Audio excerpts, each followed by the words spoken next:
Hapo zamani za kale, kabla hata ya punda kuvaa singo na kuku kuvaa manyoya mekundu, kulikuwa na kijiji kimoja kinachoitwa kijiji cha Mshangao. Kijiji hiki kilikuwa kimezungukwa na misitu minene, mito yenye maji safi na vilima vyenye matunda ya kila aina. Na wanyama wa aina zote waliishi humo, kila mmoja akiwa na hila zake, kila mmoja na ujanja wake. Miongoni mwao alikuwepo mbweha mjanja. Alikuwa akijulikana kwa jina la Bwana Jongo. Alikuwa mjanja kuliko wote. Wengine walimuita Jongo Mchongoma, kwa sababu kila jambo lililohusu chakula au ujanja lazima angechanganya akili na kubuni njia ya kukipata. Lakini licha ya ujanja wake, Bwana Jongo alikuwa na tatizo moja.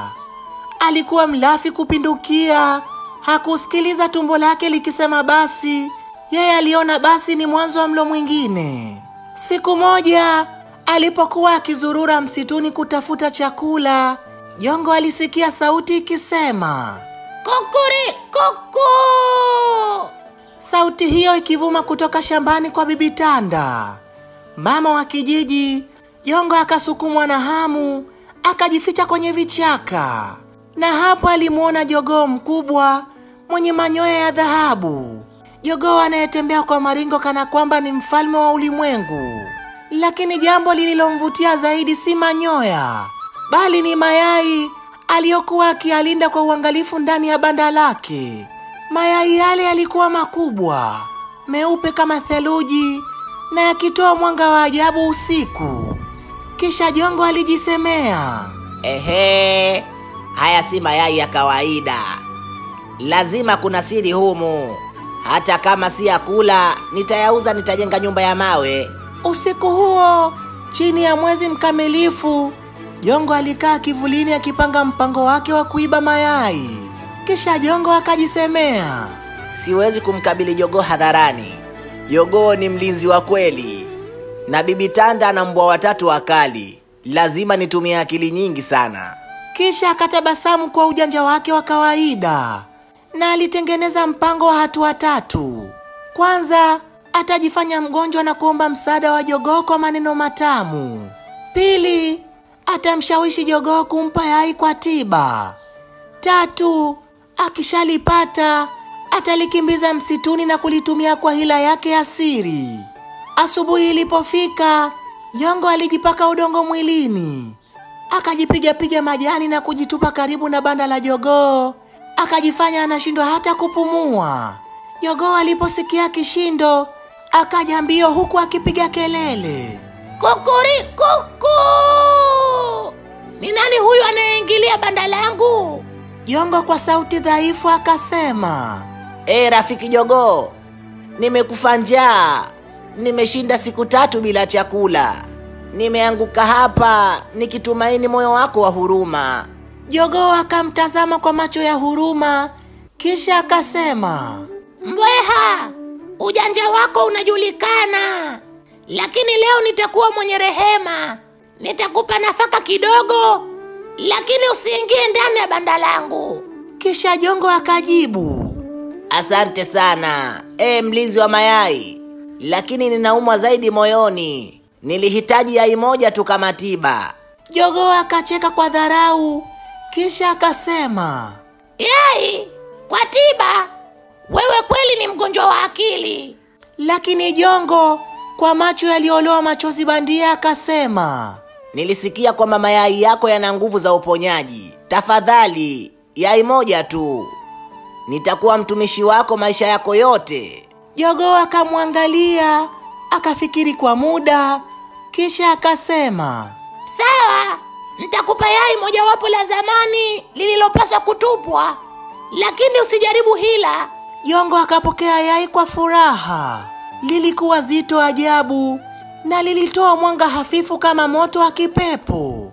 Alilificha chini ya manyoya yake na kukimbilia msituni. Alipofika kwenye pango lake, akaliweka juu ya jiwe, akaligusa, na ghafla yai likapasuka. Likatoa mwanga mkali. Ndani yake kulikuwa na mchanga wa dhahabu. Jongo akapiga kelele kwa furaha na kusema, dunia, mimi si maskini tena. Nitajenga kasri, nitavaa mavazi ya kifahari na kula kuku wa kila rangi. Lakini kabla hajamaliza kuzungumza, sauti nzito ikasikika. Mbweha, umeliba yai langu takatifu. Rudisha mara moja. Ilikuwa ni sauti ya jogoo, lakini sio jogoo yule wa kawaida. Huyu alikuwa jogoo wa anga, kiumbe wa kichawi anayelinda mayai ya nuru. Alishuka kutoka mawinguni, macho yake yaking'aa kama moto. Jongo alishtuka, akaanza kukimbia. Jogoo wa anga akamfuata huku akirusha moto wa manjano. Msitu mzima ukajaa mwanga. Wanyama wote wakachungulia kutoka mapangoni mwao. Wakasema, kimbia, kimbia Jongo. Paka akapiga kelele, akasema, usilete moto hapa. Fisi akapiga mluzi na kusema, tumekuwa tukionya kuhusu tamaa yako. Tumbili akacheka. Lakini Jongo hakusikiliza. Alikimbia hadi kwenye mto wa mavumbi, ambapo maji yake yalikuwa mazito kama maziwa. Alijaribu kujificha humo, lakini yai lilianza kutetemeka, likitoa sauti ya ajabu. Yai lilisema, wewe ni mwizi. Umetaka utajiri usio wako. Sasa utajifunza thamani ya uaminifu. Ghafla, yai likapasuka kabisa na mvuke mkali ukatanda. Baada ya mvuke huo, Jongo alijikuta amepunguzwa ukubwa. Sasa alijikuta mdogo kama paka. Kila mara alipojaribu kula, chakula kilipotea hewani. Kila mara alipopanga ujanja, akili yake ilichanganyikiwa. Alilia usiku kucha, huku akisema, nataka tu kuwa yule mbweha wa zamani. Sitaiba tena. Sauti ya jogoo wa anga ikasikika tena kwa upole ikisema, tamani moto unaochoma moyo kabla ya ulimi kuonja. Ukiwa mkweli na mwenye huruma, utarejeshewa ukubwa wako. Hapo ndipo Jongo akaanza safari ya kutubu. Alitembelea kila mnyama aliyemdhulumu. Alimrudishia sungura vyakula alivyomlaghai. Aliwasaidia ndege kuunda viota salama. Aliwapa fisi chakula bila malipo.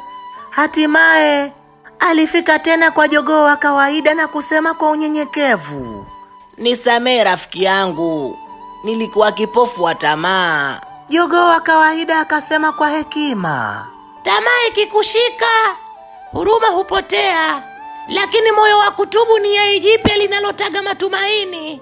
Mara moja mwanga ukamzunguka Jongo. Akarejea katika umbo lake la zamani, lakini sasa alikuwa mnyenyekevu, mwenye busara na mwenye huruma. Kuanzia siku hiyo, Jongo hakuitwa tena mbweha mjanja, bali mbweha mwerevu. Aliishi na wanyama wengine kwa amani, akiwashauri jinsi ya kutumia akili bila udanganyifu. Na kila jioni alipokuwa akitazama jua likizama, aliimba wimbo wake wa toba. Wimbo uliimbwa, tamani moto, tamani moshi, huruma ni maji yanayozima doshi, ujanja ni wema, si hila ya wizi, tumbo litashiba kwa moyo wa kazi. Je, umejifunza nini kupitia stori hii? Mimi nimejifunza kuwa ujanja bila uadilifu ni mtego wa tamaa. Mwenye huruma humshinda mjanja, na aliye tayari kutubu hata akiteleza hupata nafasi ya pili. Je, wewe umejifunza nini kupitia stori hii? Tafadhali na kusubiri kwenye uwanja wa comment. Mwisho wa simulizi hii ni mwanzo wa simulizi nyingine ijayo. Nikukumbushe usisahau kusubscribe, kisha kubonyeza alama ya kengele iliyopo karibu yako, kujiwekea nafasi ya kupata stori zaidi ndani ya masaa 24. Until next time, bye bye.